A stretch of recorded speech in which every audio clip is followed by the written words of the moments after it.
back. Let's go to this chat now. Agriculture Minister John Steenhuisen has raised the alarm over the country's response to the ongoing foot and mouth disease outbreaks, saying that the system is stretched to its limits and no longer working effectively. Speaking at the two-day Indaba to tackle SA's foot and mouth disease crisis in the country, Steenhuisen warned that without urgent intervention and additional resources, the situation could spiral further, threatening both livestock health and the country's agricultural economy.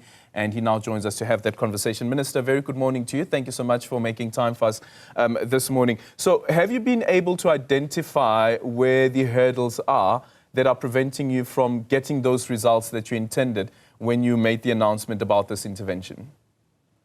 Well, I think that perhaps there's been a misunderstanding about where the problem lies. It's the way in which foot and mouth disease has been dealt with in the last 15 years, which is clearly not working, which is why we're having these outbreaks now at provincial level. And the two-day conference has been convened to design a roadmap about how South Africa can move to FMD-free status as quickly as possible. But that's obviously going to require a great deal of partnership and cooperation between the industry, farmers, feedlots, abattoirs, and the departments and provincial departments to ensure that we get compliance with the regulations and that everybody understands the strategy about what we're trying to achieve. We learned yesterday about various other international examples, like Brazil, who in June this year have now declared themselves foot and mouth disease free as a result of an 8-year program that they adopted to move to that status. Yeah.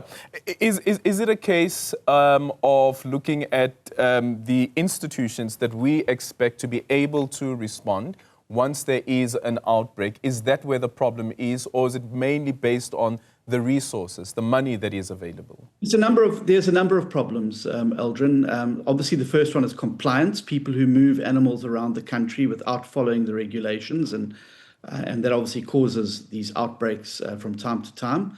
Then, obviously, vaccine response, and we are currently reliant on vaccines from Botswana, the Botswana Vaccine Institute. So when we have outbreaks, we have to order in vaccines because they don't have a very long shelf life.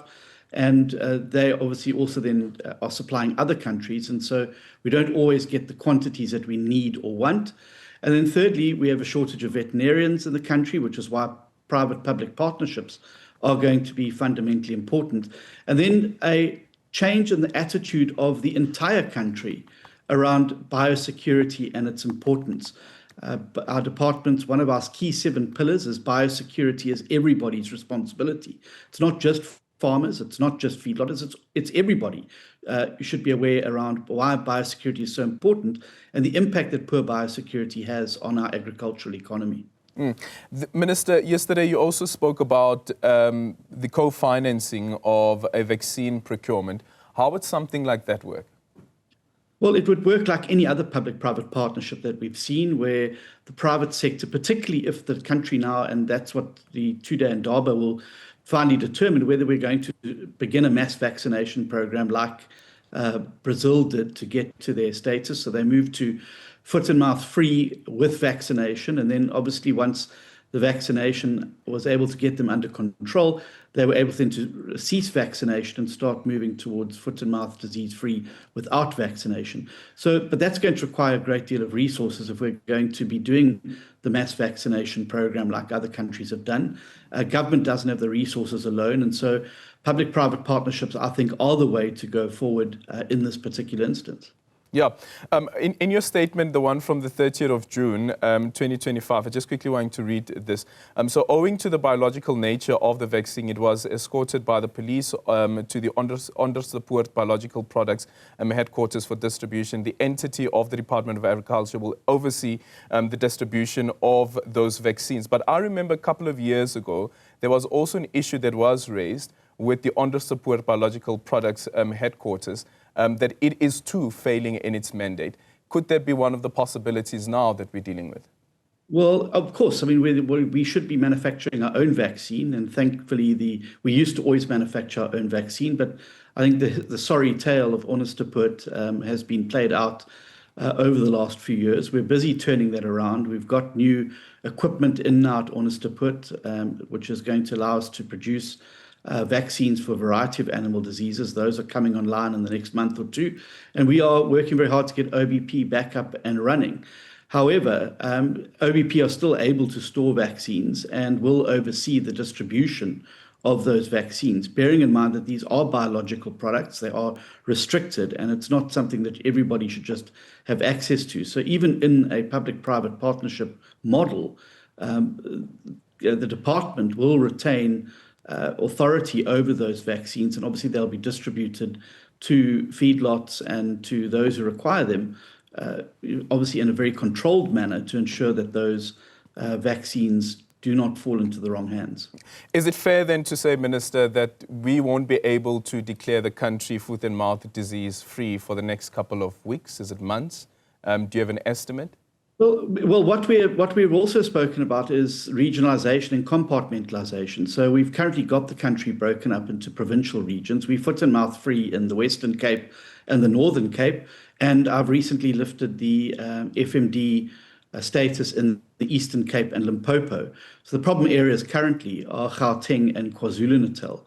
But that being said, an outbreak even in one province obviously affects international confidence in products and has an impact on our ability to trade internationally. And so it's very important that we do everything we can to get FMD under control. We'll never be an FMD completely free country because we have a number of areas where FMD is endemic, particularly in buffaloes. So those areas that surround the Kruger National Park and some of the parks in KwaZulu-Natal will never be able to be declared disease management, would be declared FMD free. However, through a compartmentalisation approach, we'll be able to make those red zones and then declare the rest of the country FMD free. All right. Minister, quickly want to change tack quickly, focusing on politics now. Your reaction to the President's decision on Nobuhle Nkabane? Well, obviously, we welcome the decision. I think it's a step in the right direction. I think that the events of the last month or two have reflected incredibly poorly on Cabinet through her conduct. And therefore, I think it is the right decision that the President has made to relieve her of her duties. And we obviously look forward now to supporting that budget in Parliament. So you will be voting for that budget? Indeed. What happens to the budget of the department that Thembisi Melani leads? Well, we're going to obviously have a caucus meeting later today, and the caucus will decide on the way forward. But I think that what we have been looking for is a very clear signal that corruption, mismanagement, and performance would not be tolerated within the government of national unity. I think we've got a step in the right direction there. I think we've got a long way to go still, but it certainly is the right signal that's been sent, and that has given certainly us some degree of comfort that these things will be taken seriously going forward. Yeah. Does this mean that at a political front that the DA could also change its tact and its decision to withdraw from the national dialogue? No, that won't change at this stage. We were completely excluded from the planning of it, and also we believe fundamentally we have a plan. It's called the Medium-Term Development Plan. What we have to do is get out and execute it. I think South Africans have grown wary of plans and dialogues and symposia and colloquiums. What we're looking for is now delivery and action. People want jobs. They want an economy that's working. We've got a plan. We now need to go out and vigorously execute it. Yeah, and I find that odd, that lack of consultation, considering again that the President appointed you to be part of that interministerial committee on the national dialogue. It was very clear from Mr. Mbeki's open letter to me, that this planning had been taking place a long time in advance. Mr. Mbeki, even in his letter, admitted that he had been attending NEC meetings of the ANC to conceptualize and plan this. What we want is action and delivery in South Africa. People are tired of words. Words don't deliver. Actions do. And it's very, very important now that we get out and execute this medium-term development plan, which government has agreed on, the elected representatives of the people. We had a massive dialogue last year. It was called the election. It produced a result. And now those who've been elected need to get on with the job of delivering. We can't afford another 3 to 4 years of talk shops and dialogues. We need to get out now and deliver on the promises that we've made to lift people out of poverty, to create jobs and to get an economy that's growing. Yeah, and I wonder again, John, considering that on the one end, you have this argument that you're putting forward around the lack of consultation, former President Thabo Mbeki's open letter to you as well, is that the Democratic Alliance is a signatory to the statement of intent, which then speaks about building towards this national dialogue. What happens if another political party decides to disregard any of the clauses within the national, within that statement of intent, because they're not happy with whatever outcomes? Well, there are a number of clauses in the statement of intent that have been completely disregarded. Importantly, clause 19, which talks about consensus and how sufficient consensus is arrived at. That has not been agreed to at once. The clearinghouse mechanism, which was supposed to have been established, still does not have terms of reference. So you can't cherry pick out of the statement of intent what should be adhered to and what shouldn't be adhered to.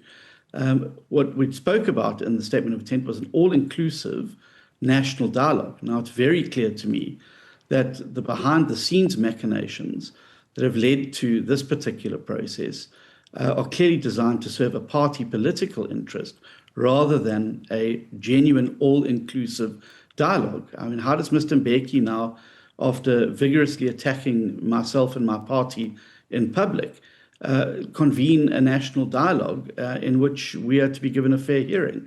And I think that exposes the weakness of it. But again, we can sit in corners and talk and talk and talk till the cows come home.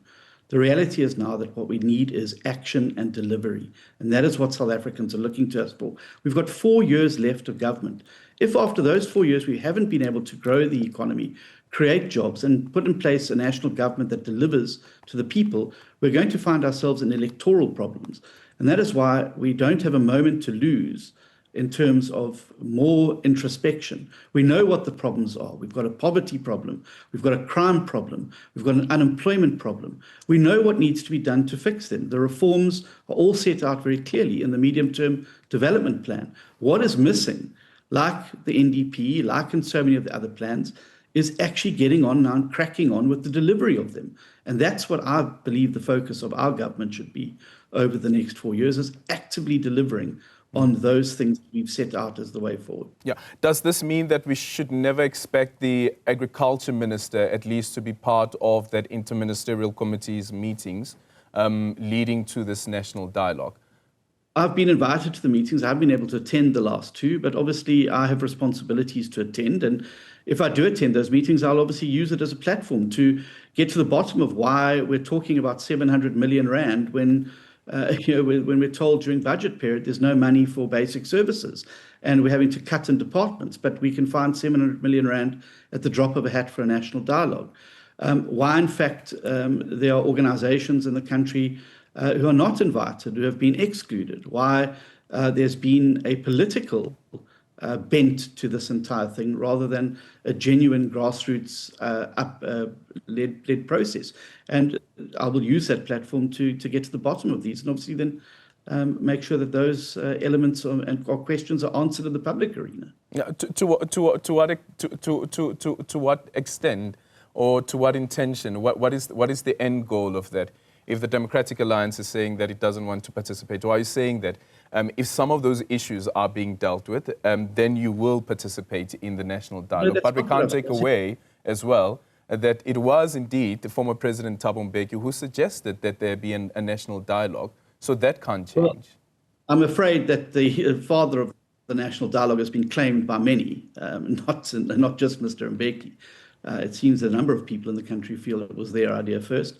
But the reality is, and I'll come back to it, Eldrin, we don't have time to sit and talk. We've got to get on and deliver now. That is what South Africans expect from us. We've had 15 to 20 years of plans, conceptions, ideas. The problem is, as good as some of those ideas are, they're just never implemented. And that's what I think the focus should be on, is ruthless implementation. And every ounce of oxygen that this government has should be spent on actively going out and delivering that change within departments on the ground so that we can start to get this economy working, we can start to get South Africans into jobs, and we can start to provide a better future for young people than the one they're currently facing. All right. And just finally, from the security perspective, And the MK party has taken the president to court on his decision to put on special leave Minister Newzroom and also the appointment of Feroz Kachalia. Does the DA intend on joining this application or at least responding to what has been said by the MK party? No, and I don't take anything the MK party says or does particularly seriously. Particularly, and I think that they're the last party who should be pointing fingers about government processes when their leader delivered us the 9 wasted years that we're currently trying to clean the mess up from. So we won't have anything to do with the MK's party's attempts at disrupting the work of those who are trying to get on and do what needs to be done. It was the right decision by the president to place Minister Mkhunu out of that portfolio whilst he's facing these very serious allegations and dealing with them. The president has appointed an acting minister in the form of Gwede Mantashe until Mr. Kachalia is sworn in as a member of parliament. There's nothing unprocedural or irregular about that. We have an acting police minister in place, and we will have a new police minister in a month's time. And I think that that would be a good way forward. I think it would have been untenable to keep the current police minister in his place in light of these serious allegations, and I think he needs to be given space and time to clear his name, if that is what is required.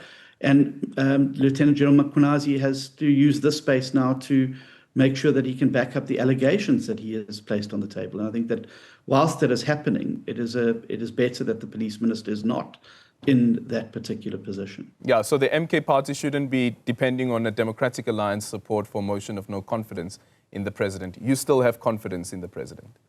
Well, we're part of the government of national unity. It would be rather odd if we were to be part of a government and then be part of the bringing down of that government.